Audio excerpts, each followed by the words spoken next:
నామానికి మహిమ. చేరువచ్చిన మీ అందరికీ కూడా నా హృదయపూర్వక వందనాలు. ఈ రెండవ దినం ఉపవాస ప్రార్థనలో మనందరితో దేవుడు మాట్లాడడానికి సిద్ధంగా ఉన్నారు. వినడానికి కూడా మనం సిద్ధంగా. జస్ట్ నోట్స్లు పెట్టుకుని కొంచెం రాసుకోండి, అంటే మనం ఏం ధ్యానం చేస్తున్నామో గుర్తుండడం కోసం. రైట్? ఇంట్రెస్ట్ ఉన్న వాళ్ళు, లేని వాళ్ళు జస్ట్ విన్నా కూడా మీ హృదయంలో భద్రపరచుకోవచ్చు. రైట్, నిన్నటి దినాన్ని మనము దేవుని యొక్క సృష్టి గురించి ఆరంభించి కొంతవరకు మనం నేర్చుకున్నాము. అయితే ఈ దినాన్ని దాన్నే కంటిన్యూ చేస్తూ ఇక్కడి నుంచి మనకి అసలు రెండవ రాకడికి సంబంధం ఏంటి, రెండవ రాకడి గురించి ధ్యానం చేయాలంటే అసలు మొదటి సృష్టి ఎలా జరిగింది, ఎక్కడ ఫెయిల్యూర్స్ వచ్చినాయి, అక్కడి నుంచి దేవుడు మరలా నూతన సృష్టిని ఎలా చేశారు అన్నదానికి ఒక కనెక్షన్ ఉంది. కాబట్టి మొదటి నుంచి స్టార్ట్ చేసుకున్నాం. రైట్, మెల్లమెల్లగా మనం వెళ్దాము, కంగారేం లేదు. సో ఆదికాండం 1వ అధ్యాయం 1వ వచనం నేను ఒకసారి చదువుతాను. ఆదియందు దేవుడు భూమి ఆకాశములను సృజించెను. ఆమేన్. ఆదియందు దేవుడు భూమి ఆకాశములను సృజించెను. నిన్నటి దినం పరలోక సృష్టి కొరకు మనం చూసుకున్నాం. పరలోకంలో ఒక సృష్టి జరిగింది అని, పరలోకములో ఆ దేవదూతల యొక్క సృష్టి, దానిలో ఒక కెరూబు యొక్క సృష్టి, ఆ కెరూబు దేవుని పర్వతం మీద ఉండవలసిన వ్యక్తి అయి ఉండి ఎలా దేవుని పర్వతం నుంచి త్రోసివేయబడ్డాడు, అంతవరకు మనం చూసాం. అయితే ఒక చిన్న కరెక్షన్, నిన్న నేనేం చెప్పానంటే ఆదియందు దేవుడు భూమి ఆకాశములను సృజించెను అన్న దగ్గర దానికన్నా ముందుగానే జరిగింది అని చెప్పాను. దాంట్లో ఒక చిన్న కరెక్షను. నేను కూర్చుంటే ఆది అంటే ఏంటి? మొదలు కదా, స్టార్టింగ్ దేవుడు భూమిని ఆకాశములను సృజించెను అని ఉంది. స్టార్టింగ్ అంటే ఏమీ లేనప్పుడు, ఇన్ ద బిగినింగ్. ఇంగ్లీష్ బైబిల్లో చూస్తే ఇన్ ద బిగినింగ్. సో మొట్టమొదటిగా దేవుడు ఏం చేశారంట? భూమిని ఆకాశంలో సృజించారు. అంతకు ముందు ఏముంది? దేవుడు తప్ప ఎవరూ లేరు. ఇన్ ద బిగినింగ్ గాడ్ తప్ప ఎవరూ లేరు. ఇన్ ద బిగినింగ్ మీరు ఇంగ్లీష్ బైబిల్లో చూడండి.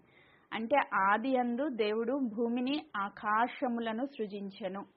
ఆకాశములు ఎన్ని ఆకాశాలు ఉన్నాయి, ఆ ఆకాశాల యొక్క చరిత్ర ఏంటి అని మనం వెళ్తే అది చాలా లోతైన సబ్జెక్టు. నేను అవన్నీ చెప్పదలుచుకోలేదు. కానీ ఆకాశాలు మనం కంటికి కనిపించే ఆకాశం కాకుండా ఇంకొక 3-4 ఆకాశాలు, యూదుల ప్రకారంగా 7 ఆకాశాలు ఉన్నాయని నమ్ముతారు.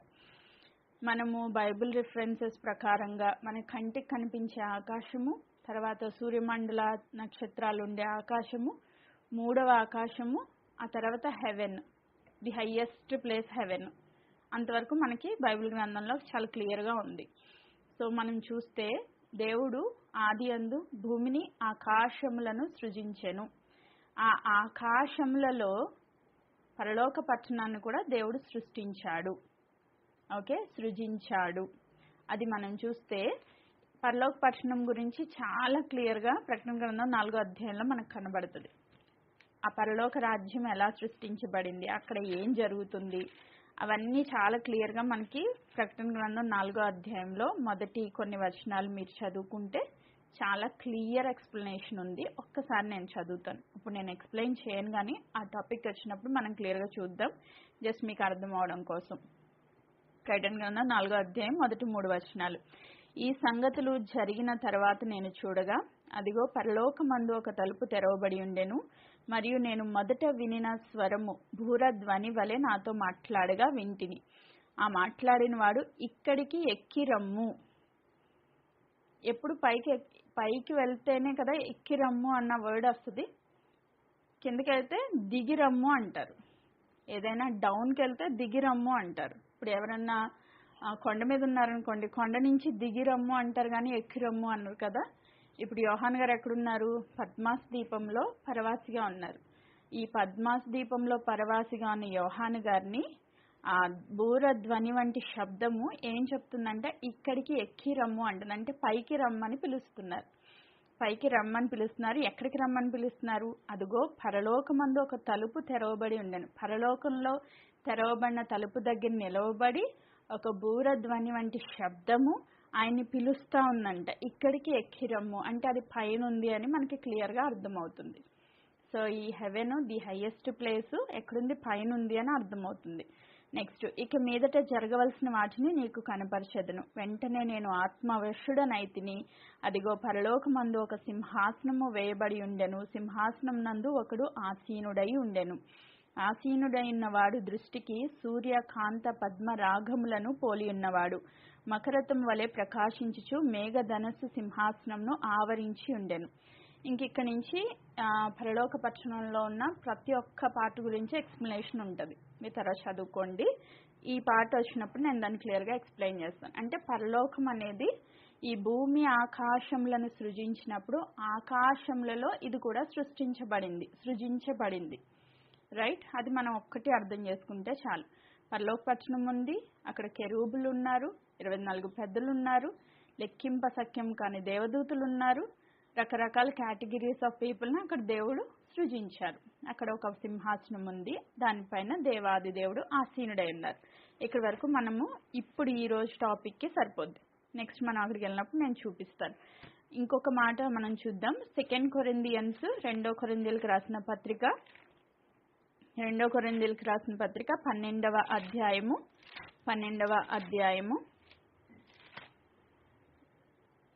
2-3 వచనాలు నేను చదువుతున్నా. క్రీస్తు నందున్న ఒక మనుష్యుణ్ణి నేను ఎరుగుదును. అతడు 14 సంవత్సరముల కిందట 3వ ఆకాశమునకు కొనిపోబడెను. అతడు శరీరంతో కొనిపోబడినో నేను ఎరుగను, శరీరం లేక కొనిపోబడినో నేను ఎరుగను, అది దేవునికే తెలియను.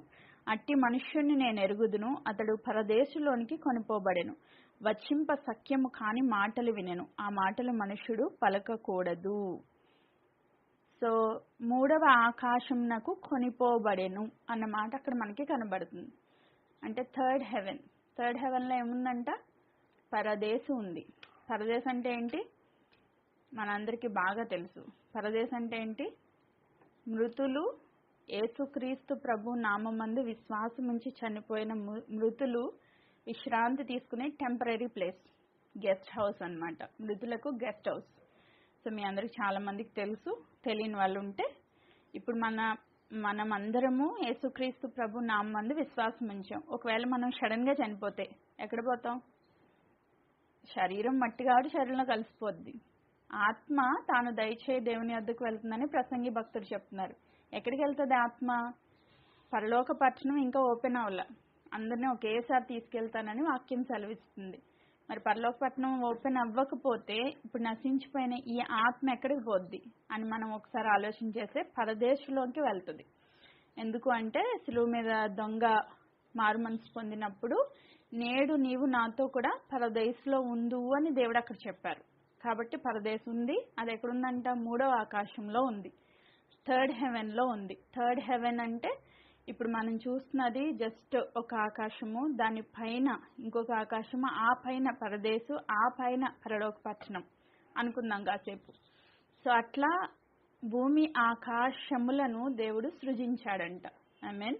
సృజించాడు. శూన్యముగా ఉన్న దాంట్లో నుంచి దేవుడు భూమి ఆకాశములను సృజించాడు. సృజించిన తర్వాత నిన్నటి దినాన్ని మనం చూసాం.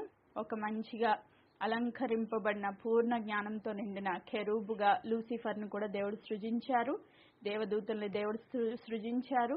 వాళ్ళ మధ్యలో ఒక ఫైట్ అయింది. ఆ ఫైట్ అయిన తర్వాత కొన్ని దేవదూతల్ని దేవుడు అక్కడి నుంచి త్రోసివేశారు.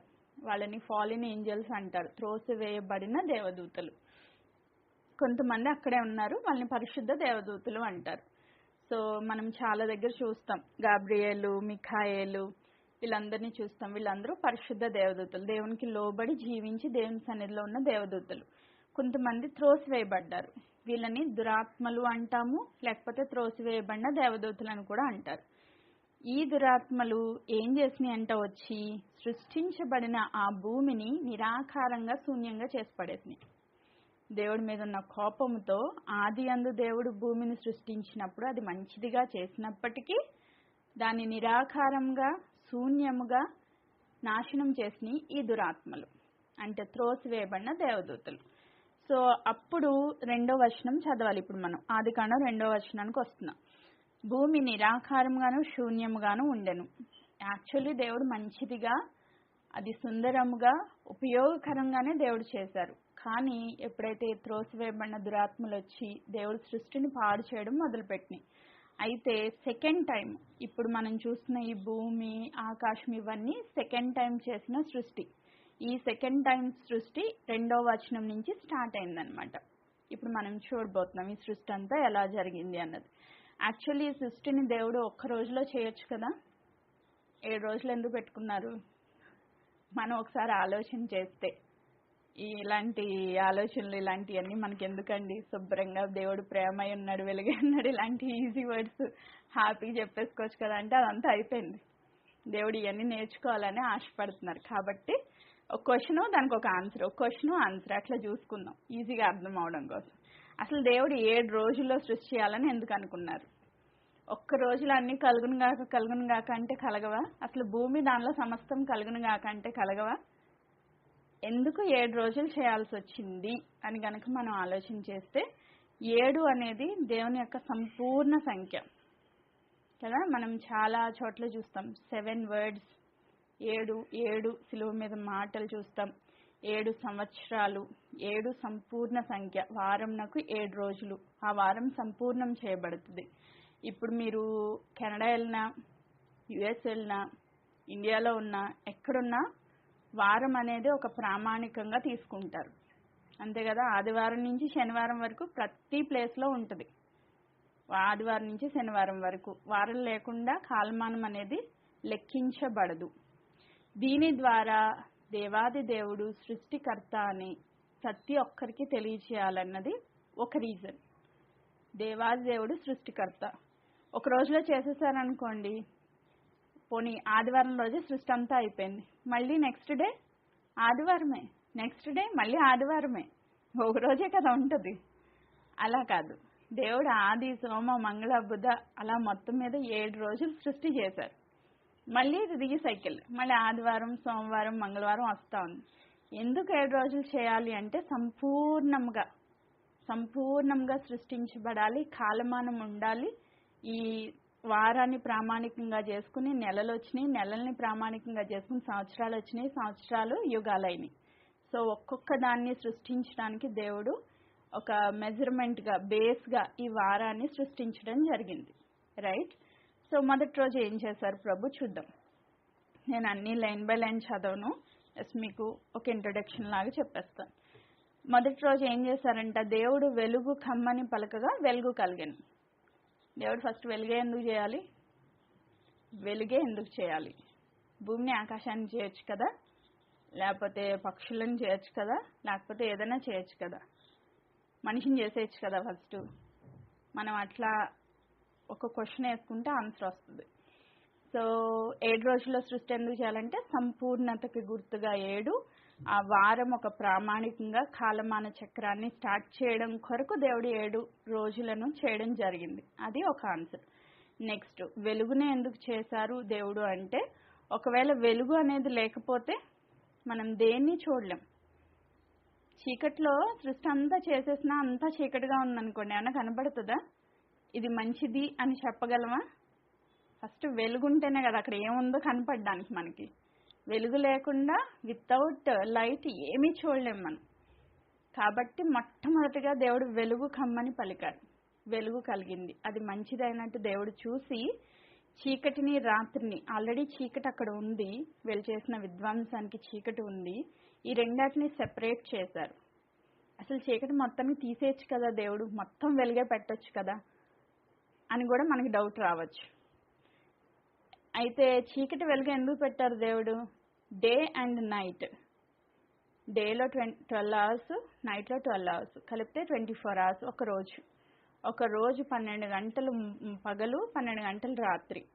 ఇప్పుడు రాత్రి అనేది లేకపోతే, చీకటి అనేది లేకపోతే వెలుగు యొక్క విలువ మనకి తెలీదు. రెండోది, వెలుగులో ఉన్నంతసేపు పగలంతా పని చేసి రాత్రి విశ్రమించాలి.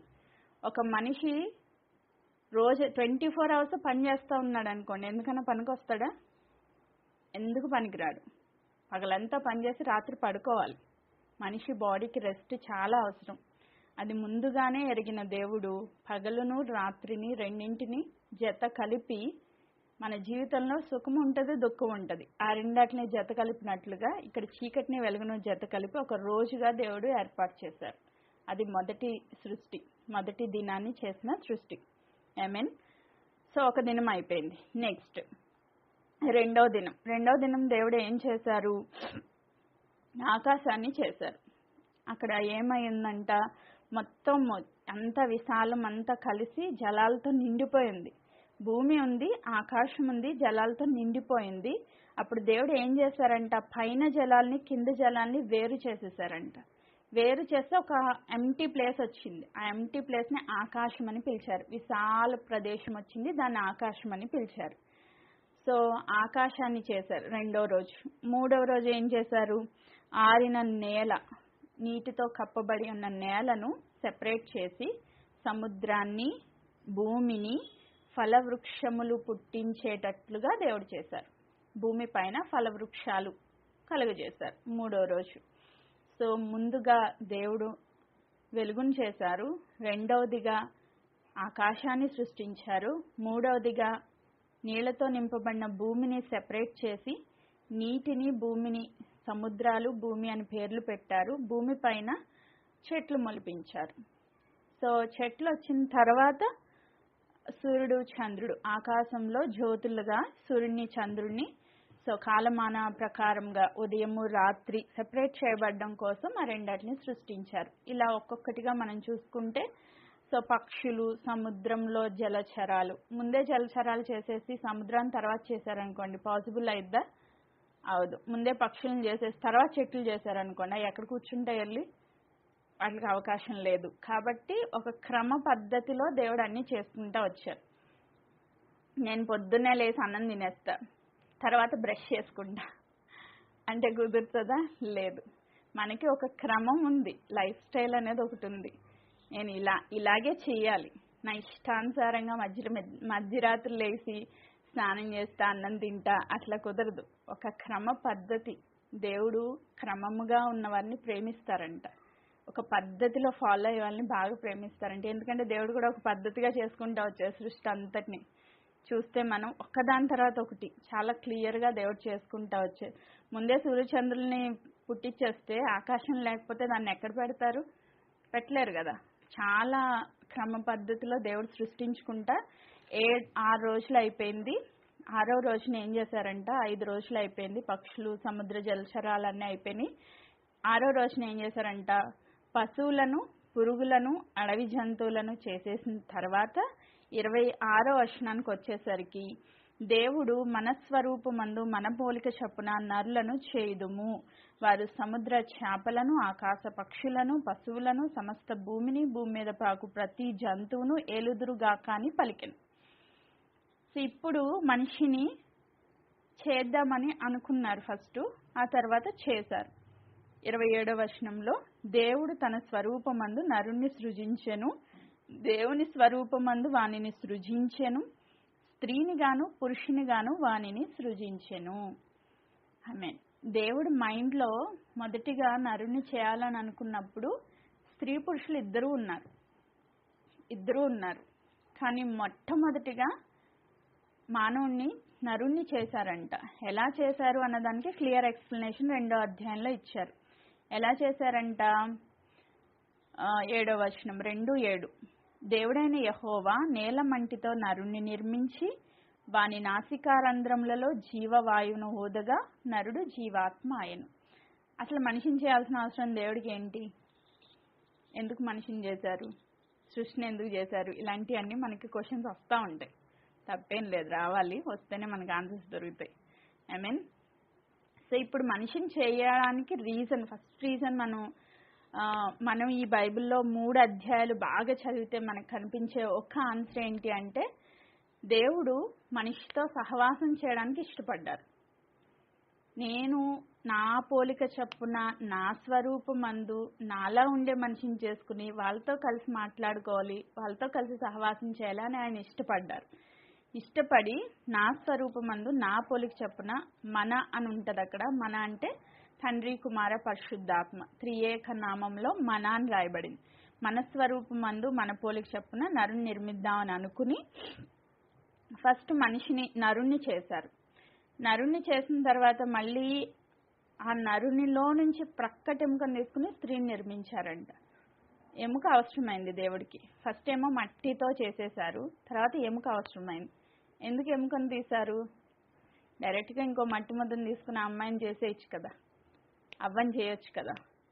ఎందుకు మట్టి ముద్దను తీసుకోకుండా ఎముకను తీసుకుని ఆ ఎముకతో స్త్రీని సృజించారు అంటే మనకి మొదటి అధ్యాయంలో చెప్పబడిన మాట 27లో, దేవుడు తన స్వరూపమందు నరుణ్ణి సృజించెను, దేవుని స్వరూపమందు వానిని సృజించెను,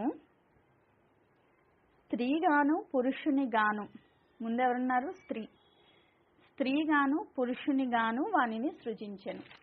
ఇద్దరు కలిపి నరునిగా చేయబడ్డారు. ఫస్ట్ ఆ నరుల్లో నుంచి ఎముకను తీసి స్త్రీగా సృజించారు. సో ఎందుకు ఇట్లా చేశారు అంటే వాళ్ళిద్దరూ కలిసి సహవాసం చేయాలి, వాళ్ళిద్దరూ కలిసి ఒక కుటుంబంగా ఏర్పాటు చేయబడాలి.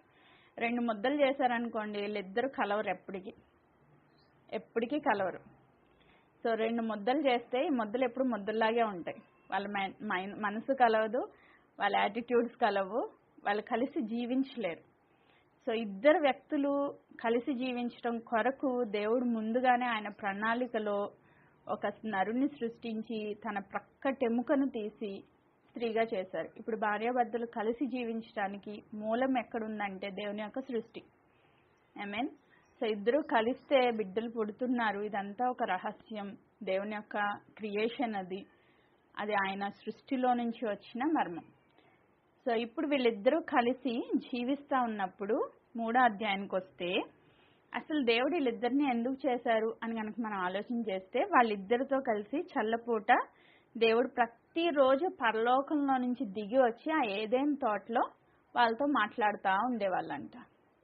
అది మనకి 3వ అధ్యాయంలో కనబడుతుంది. సో ఇక్కడ 8వ వచనం, చల్లపూట ఆదాము అతని భార్య తోటలో సంచరించుచున్న దేవుడైన యెహోవా స్వరము విని. ప్రతిరోజు చల్లపూట దేవుడు పరలోకం వదిలిపెట్టేసి భూమి మీదకి వచ్చి ఏదైనా తోటలోకి వచ్చి ఏదైనా తోటలో వాళ్ళతో మాట్లాడుతూ ఉండేవాళ్ళు. ఇది అక్కడ జరుగుతున్న సిచ్యువేషన్. ఎందుకు దేవుడు వాళ్ళ దగ్గరికి వచ్చేవాళ్ళంటే వాళ్ళతో సహవాసం చేయడానికి. సహవాసం, అంటే కలిసి, వాసం అంటే జీవించడం. వాళ్ళతో కలిసి జీవించాలి, వాళ్ళతో మాట్లాడాలి, వాళ్ళని చూడాలి అని దేవుడు ఆశపడ్డారు. అందుకొరకు వాళ్ళిద్దరిని సృష్టించుకున్నారు. సో నరుడు ఒంటరిగా ఉండటం మంచిది కాదు అని కూడా ఉంటుంది. అంటే ఒక్కళ్ళు బ్రతకడం అనేది చాలా కష్టం కదా, ఒక్కళ్ళు బ్రతకడం చాలా కష్టం. ఒక సహవాసం ఉండాలి. మనం మ్యాక్సిమమ్ ఒంటరిగా ఉండడానికి ఇష్టపడం. ఒంటరితనం అతి భయంకరమైన డిప్రెషన్ తీసుకుపోద్ది. మనకి ఎవరో ఒకరితో ఒక సహవాసం అనేది ఉండాలి. అయితే దేవుడు ఎవరితో సహవాసం చేద్దాం అనుకున్నారంట?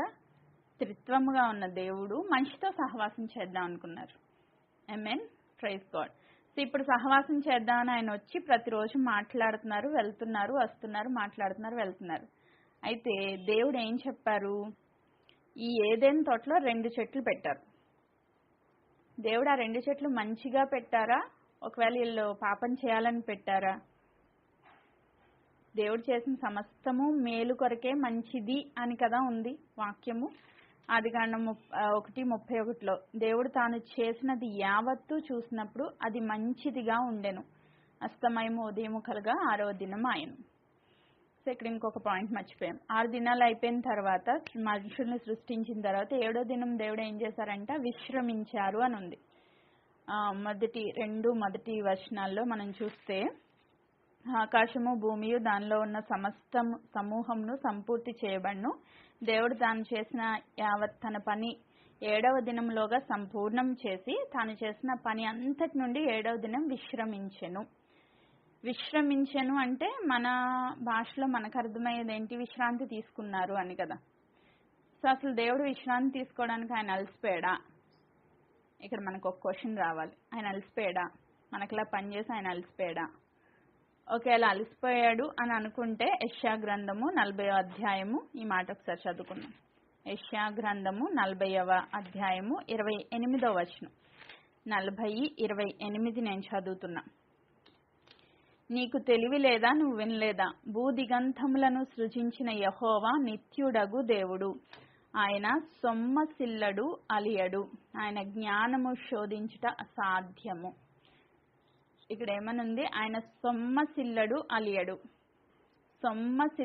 అలియడు. సో ఆయన జ్ఞానంను శోధించుట అసాధ్యము. ఆమేన్. సో సొమ్మసిల్లని దేవుడు, అలసిపోని దేవుడు ఇప్పుడు విశ్రాంతిలోనికి వెళ్ళాడు. ఎందుకు వెళ్ళాడు?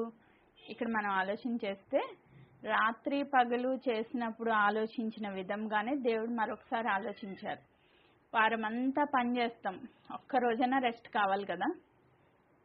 6 దినాలు పని చేసుకోండి, ఒక రోజు విశ్రాంతి తీసుకోండి అంటున్నారు ప్రభు. ఆ విశ్రాంతి దినాన్ని దేవుని ఆరాధించడానికి యూజ్ చేయమని చెప్పారు కదా. దేవుని వాక్యానుసారంగా ఎక్కడుందండి అంటే నిర్గమకాండం 20వ అధ్యాయము 8 నుంచి 11 వచనాలు మనం చదివితే అక్కడ చాలా క్లియర్గా రాసి ఉంటుంది. 8 నుంచి 11 వచనాలు, నిర్గమ 20. 6 దినాలు పని చేయండి, 7వ రోజు మీరు విశ్రాంతి తీసుకోండి. దేవుని ఆరాధించడం కూడా కష్టమా? ఈ రోజుల్లో అది కూడా కష్టమైపోయింది. చర్చికి వెళ్ళాలంటే అయ్యి బాబు ఎందుకు వచ్చింది, ఆన్లైన్ చూసి ఇంట్లోనే కూర్చుందాం అనుకుంటున్నారు. సో అది కూడా కష్టమైపోయింది ఈరోజు. దేవుడు సృష్టించేసి 6 దినాలు పని చేయండి, 7వ దినాన్ని మీరు విశ్రాంతి తీసుకోండి అంటే మనం ఏం చేస్తాం? 6 రోజులు మొత్తం మన పనులన్నీ చేసుకుని 7వ రోజు హ్యాపీ పడుకుంటాం. విశ్రాంతి తీసుకోమన్నారు కదా అని దేవుడు. విశ్రాంతి తీసుకోవాలి ప్లస్ దేవుణ్ణి ఆరాధించాలి. ఈ 2 పనులు చేయాలి మనం. 7వ రోజున ఏం చేయాలి? విశ్రాంతి తీసుకోవాలి ప్లస్ దేవుణ్ణి ఆరాధించాలి. సో అట్టి రీతిగా దేవుడు మనల్ని ఆ యొక్క 7వ రోజుని నిర్మించినట్లుగా మనం చూస్తున్నాం. ఆమేన్. నెక్స్ట్ మనం ముందుకెళ్తే, ఇప్పుడు ఆదాముని అవ్వని చేసి ఏక శరీరంగా వాళ్ళని కలిపి వాళ్ళతో సహవాసం చేయాలని దేవుడు అనుకుంటే వీళ్ళేం చేశారంట? దేవుని ఆజ్ఞలు అతిక్రమించి దేవునికి దూరం అయిపోయారు. సహవాసంలో నుంచి దూరం అయిపోయారు. సహవాసం చేస్తూ చేస్తూ చేస్తూ చేస్తూ ఉంటే అది ఇంకొంచెం దగ్గరగా వెళ్తే దేవుడికి ఎలా అవుతుంది? అన్యోన్య సహవాసం అవుతుంది. దేవుడితో అన్యోన్య సహవాసం మనం చేయాలని దేవుడు కోరుకుంటే వీళ్ళేం చేశారు? అసలు సహవాసానికే దూరం అయిపోయారు. సహవాసానికే దూరం అయిపోయి దేవునికి అవిధేయులు అయిపోయి దేవుని చేతిలో నుంచి జారిపోయారు వీళ్ళు. దేవుని యొక్క సన్నిధిలో నుంచి, దేవుని యొక్క ఆయన చూసే భాగ్యం నుంచి, ఆయన యొక్క సహవాసం నుంచి, ఏదైనా తోటలో నుంచి దూరం అయిపోయారు. దూరం అయిపోయి బయటకు వచ్చేసారు. అయితే మనం చూస్తే దేవుడు ఇచ్చిన ఇంత గొప్ప ఆపర్చునిటీని వీళ్ళు యూటిలైజ్ చేసుకోలేదు. అదే ఆదికాండం 5వ అధ్యాయంలో 21 నుంచి 24 వచనాలు మనం చదువుకుంటే, ఒకసారి చదవండి సుమా. 21 నుంచి 24 వచనాలు. ఆదికాండం 5:21 నుంచి 20. సో 5వ అధ్యాయంలో 21 నేను చదువుతున్నాను. హానోకు 60 ఏండ్ల వాడే బ్రతికి మెతూషిలాను కనెను. హనోకు మెతూషిలాను కనిన తర్వాత 300 ఏండ్లు దేవునితో నడుచుచు కుమారులను కనెను. హనోకు దినములన్నీ 365 ఏండ్లు. హానోకు దేవునితో నడిచిన తర్వాత దేవుడు అతన్ని తీసుకొని పోయిన గనుక అతడు లేకపోయాను. ఆమేన్. ఆదాము అవ్వలతో దేవుడు కలిసి జీవించాలనుకుంటే వాళ్ళు దేవుని ఆజ్ఞను అతిక్రమించి పాపం చేసి దేవుని శిక్షను అంటే మరణ శిక్షను పొందుకొని మరణించడం మొదలుపెట్టారు. వాళ్ళ ద్వారా సృష్టి అంతా మరణంలోనికి వెళ్ళిపోయింది. పుట్టిన ప్రతి మనిషి చనిపోక తప్పదు అన్న స్టేజ్కి వెళ్ళిపోయాం. అయితే ఈ హనోకు మాత్రం ఆ లెక్కలో లేడు. ఎందుకు? ఎప్పుడైనా ఆలోచించామా? ఇప్పుడు ఆదాము అవ్వ పాపం చేసి పాపానికి వచ్చి జీతం మరణం పొందుకొని వాళ్ళ తర్వాత పుట్టిన ప్రతి ఒక్కళ్ళు మరణించుకుంటా వచ్చారు. బట్ హానోకు మాత్రం మరణించకుండా దేవుడితో కలిసి వెళ్ళిపోయాడంట. అసలు దేవుని సృష్టిలో మరణం అనేది లేనే లేదు. రైట్? దేవుని సృష్టిలో మరణం అనేది లేనే లేదు. దేవుడు సృష్టించినప్పుడు ఎందుకు సృష్టించాడు? ఆయన మరణింప చేయడానికి సృష్టించలేదు, ఆయనతో కలిసి నిత్యము జీవించడానికి సృష్టించారు. అయితే ఇక్కడ జరిగిన సిచ్యువేషన్ ఏంటి అంటే మరణం. రైట్, నేను ఎక్కడ ఆగిపోయాను గుర్తులేదు. సరే, హానోకు దేవుడితో నడుచుకుంటా పరలోకం వెళ్ళిపోయాడు. హానోకు దేవుడితో నడుచుకుంటా పరలోకం వెళ్ళిపోయారు. సో దేవుడి సృష్టిలో మరణం అనేది లేదు. దేవుడు ఎందుకు సృష్టించారంటే ఆయనతో కలిసి యుగ యుగములు జీవించినట్లుగా, సహవాసంలో ఉండునట్లుగా, అన్యోన్య సహవాసం కలిగి ఉండేటట్లుగా మనిషిని సృష్టించారు. అయితే మనోళ్ళు ఏం చేశారు? దేవుని ఆజ్ఞను అతిక్రమించి ఒక చిన్న టెస్ట్ దేవుడు పెడితే ఆ టెస్ట్లో ఫెయిల్ అయిపోయి ఆయనతో సహవాసంలో నుంచి డీవియేట్ అయిపోయారు.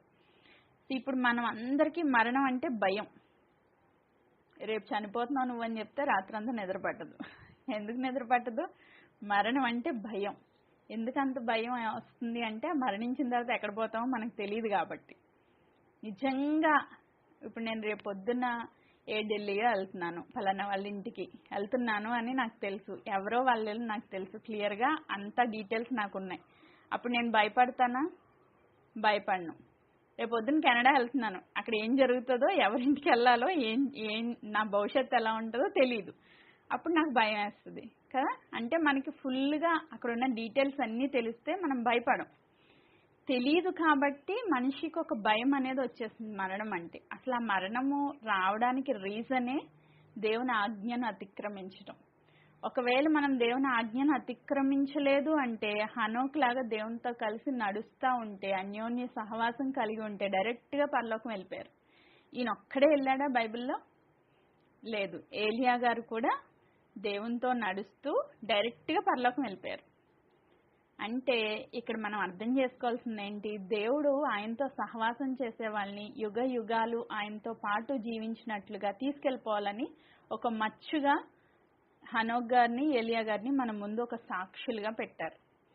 మనం ఎక్కడికి వెళ్ళబోతున్నాం? దేవుడితో పాటు యుగ యుగాలు జీవించినట్లు శాశ్వత రాజ్యానికి, వ్యాధి, బాధ, దుఃఖము, కన్నీరు లేని ప్లేస్కి వెళ్ళబోతా ఉన్నాం. అది మనం గ్రహించాలి ఫస్ట్. సో ఈ దినాన్ని ఇప్పుడు ఈ యొక్క వృత్తాంతం అంతా విన్నాక మనకు అర్థం అవ్వాల్సింది ఏంటంటే, అసలు దేవుడు మనల్ని ఎందుకు సృష్టించారు, ఎందుకు మనుషునిగా నరునిగా చేసి మా పురుషుడు స్త్రీగా దేవుడు విడదీసి వాళ్ళిద్దరిని మళ్ళీ కలిపి మ్యారేజ్ చేసి ఈ తత్వంగం అంతా ఎందుకు చేశారు? అసలు నీ పట్ల దేవుని చిత్తం ఏమై ఉన్నది, అది మనం గ్రహించగలిగితే నిజంగా ఈరోజు మనం ధన్యులం. అసలు మన పట్ల దేవుని చిత్తం ఏమై ఉన్నది? ఒక్క మాటలో చెప్పాలంటే ఆయన మనతో కలిసి సహవాసం చేయాలని ఆశపడుతున్నారు. ఆ సహవాసానికి దేవుడు మనల్ని పిలుచుకున్నారు, ఏర్పాటు చేసుకున్నారు, రక్తం ఇచ్చి కొనుక్కున్నారు. అయితే మనం ఏం చేస్తున్నాం? దేవుడిచ్చిన చిన్న చిన్న ఆజ్ఞలను తప్పి మీరి పాపం చేసి దేవునికి దూరం అయిపోతున్నాం. కెరూబును కూడా దేవుడు మంచిగానే సృష్టించారు కదా. నిన్నటి దినాన్ని చూసాం, యథార్థవంతుడిగా సృష్టించారు. ఆయన సృష్టిలో ఏ లోపం లేదు. బట్ లోపల అన్యాయం పెంచుకుని తను గర్వించి దేవుడితో సమానంగా చేసుకుని ఆ పరిశుద్ధ పర్వతం మీద నుంచి కిందకు త్రోసివేయబడ్డాడు. ఇప్పుడు మనిషి ఎక్కడ ఫెయిల్యూర్ అయ్యాడు? దేవుడిచ్చిన ఆజ్ఞను అతిక్రమించి సాతాను మాటలు విని వాడికి లోబడి దేవునికి లోబడకుండా దేవుడి నుంచి డీవియేట్ అయిపోయి ఆయన సహవాసంలోంచి బయటకు వచ్చేసి ఆ పాపం వల్ల మరణము జీతంగా పొందుకున్నాడు. రైట్. కానీ దేవుని చిత్తం ఏంటి? హనోక్ లైఫ్లో మనం చూస్తే మరణం రావడం దేవుని చిత్తం కానే కాదు. ఒక మనిషి యుగ యుగాలు సంతోషంగా జీవించాలని దేవుడు కోరుకుంటున్నారు. అంతే తప్ప వ్యాధులతో, బాధలతో చచ్చిపోవాలి రేపు నువ్వు అని దేవుడు నిన్ను సృష్టించలేదు. ఇది మనం క్లియర్గా అర్థం చేసుకోవాలి. హనోకుని దేవుడు ఏం చేశారంటే 360 ఏండ్లు దేవుడితో నడుస్తూ నడుస్తూ నడుస్తూ ఉంటే ఇంకా ప్రేమ ఎక్కువైపోయింది అనమాట వాళ్ళిద్దరి మధ్యలో. చూడండి, 2 రోజులు సహవాసం చేస్తే కొంచెం అర్థం అవుతారు మనకి. ఒక 10 రోజులు, ఒక సంవత్సరం భార్యాభర్తలు చూడండి, ఫస్ట్ 1 year గొడవలు గట్టిగా ఉంటాయి. ఎందుకంటే వీళ్ళకి అర్థం కాదు, వాళ్ళకి అర్థం కాదు. వాళ్ళకి ఏమి ఇష్టం అర్థం కాదు, వీళ్ళు కాంప్రమైజ్ అవ్వలేరు, వాళ్ళని కాంప్రమైజ్ చేసుకోలేరు, మొత్తం మీద గొడవలు గట్టిగా ఉంటాయి. ఒక 7 సంవత్సరాలు అయిపోయిన తర్వాత 8వ సంవత్సరంలో కొంచెం అండర్స్టాండింగ్ వస్తుంది. అయినా గొడవలు అవ్వకుండా ఉంటాయంటే అవుతాయి. ఫైట్ ఎప్పుడూ ఉంటుంది, కానీ కొంచెం అండర్స్టాండింగ్ వస్తుంది. మళ్ళీ ఫస్ట్ ఇయర్లో ఉన్నంత గొడవలు ఉండవు, కొంచెం అర్థం చేసుకుంటారు. తర్వాత ఇంకొంచెం 12 ఏళ్ళు అయిన తర్వాత చూడండి బాగా ఎక్కువ అండర్స్టాండింగ్ వస్తుంది. ఇంకొంచెం ముసలాళ్ళు అయ్యాక చూడండి, వీళ్ళని వదిలి వాళ్ళు వెళ్ళరు, వాళ్ళని వదిలి వీళ్ళు రారు. ఎక్కడికైనా వెళ్ళాలంటే ముందే బ్యాంక్ పెట్టుకుంటారు. అమ్మో మా ఆయన వదిలేసి రావాలా, నేను రాను అంటారు. ఎందుకు? వీళ్ళకి అన్యోన్య సహవాసం వచ్చింది. ముందు సహవాసంలోకి వెళ్ళి తర్వాత అన్యోన్య సహవాసం అంటే బాగా అండర్స్టాండింగ్ ఎక్కువైంది, ప్రేమ ఎక్కువైంది, ఒకరినొకరు విడవలేని పరిస్థితి వచ్చింది. ఇప్పుడు హనోక్కి దేవుడికి మధ్యలో అంత ప్రేమ వచ్చిందంట. హనోక్తో నడుస్తున్నారు. హనోక్తో నడవడానికి దేవుడు ఎక్కడి నుంచి దిగి వచ్చేవాళ్ళు? రోజు పరలోకం నుంచి దిగి వచ్చేవాడు ఆయన. హనోక్ ఏమైనా పరలోకం వెళ్ళేవాడా? లేదు. హనోకు భూమి మీదే ఉన్నాడు, కానీ పరలోకం నుంచి దేవుడు దిగొచ్చి హనోకుతో సహవాసం చేసేవాళ్ళు. సో రోజు దేవుడు వచ్చి సహవాసం చేస్తూ, ఆయనతో మాట్లాడుతూ, ఆయనతో ముచ్చటిస్తూ. ఆయనకి పిల్లలు లేరా? పిల్లలు ఉన్నారు, భార్య ఉంది, సంసారం చేస్తున్నాడు. ఆయనకి మనకులాంటి లైఫ్ స్టైలే ఉంది. కానీ దేవుడితో అన్యోన్య సహవాసం కలిగి ఉన్న కారణాన్ని బట్టి వీళ్ళిద్దరు ప్రేమ ఒక పీక్కి వెళ్ళిపోయిందనమాట. ఇంక రోజు నేను పరలోకంలోంచి వచ్చి నిన్ను కాసేపు చూసి వెళ్ళిపోవడం కాదు, నువ్వే నా దగ్గరికి వచ్చాయని నడిపించుకుని తీసుకెళ్ళిపోయారండి పరలోకం. ఇప్పుడు వాళ్ళిద్దరు ఎక్కడున్నారు? పరలోకంలో ఉన్నారు. రైట్. సో ఇప్పుడు మన పట్ల దేవుని చిత్తం ఏంటి అన్నది మనం గ్రహించగలిగితే, ఈరోజు నిన్నటి దినాన్ని ఎక్కడ ఫెయిల్యూర్ అయ్యామో చూసాం. ఈరోజు కూడా ఆదాము అవ్వ మొదటి సృష్టిగా దేవుడు చేసిన వాళ్ళు ఎక్కడ ఫెయిల్యూర్ అయ్యారో చూసాం. అయితే ఈరోజు హనోక్ లాగా మనం దేవుడితో సహవాసం చేయాలి అంటే కొన్ని స్టెప్స్ ఉన్నాయి. ఇప్పుడు మన టైం ఎంత? ఆల్రెడీ 12:20. ఈ స్టెప్స్ ఏంటనేది రేపు దినాన్ని చూద్దాం. ఓకే. మనిషి దేవునితో సహవాసం చేయాలంటే కొన్ని స్టెప్స్ మనం ఫాలో అయితే, మచ్చుగా కొన్ని స్టెప్స్ మనం ధ్యానం చేసుకుందాం. కొన్ని పాయింట్స్ మనం ఫాలో అయితే దేవుడితో హనోక్ లాగా సహవాసంలోంచి అన్యోన్య సహవాసంలోకి వెళ్ళి దేవునితో కలిసి ఎత్తబడే సంఘంలోకి వెళ్ళిపోతాం. అలా వెళ్ళాలంటే మనం ఏం చేయాలి? రేపటి దినాన్ని చూద్దాం. దేవుడి వాక్య భాగాన్ని దీవించునుగాక. ఆమేన్.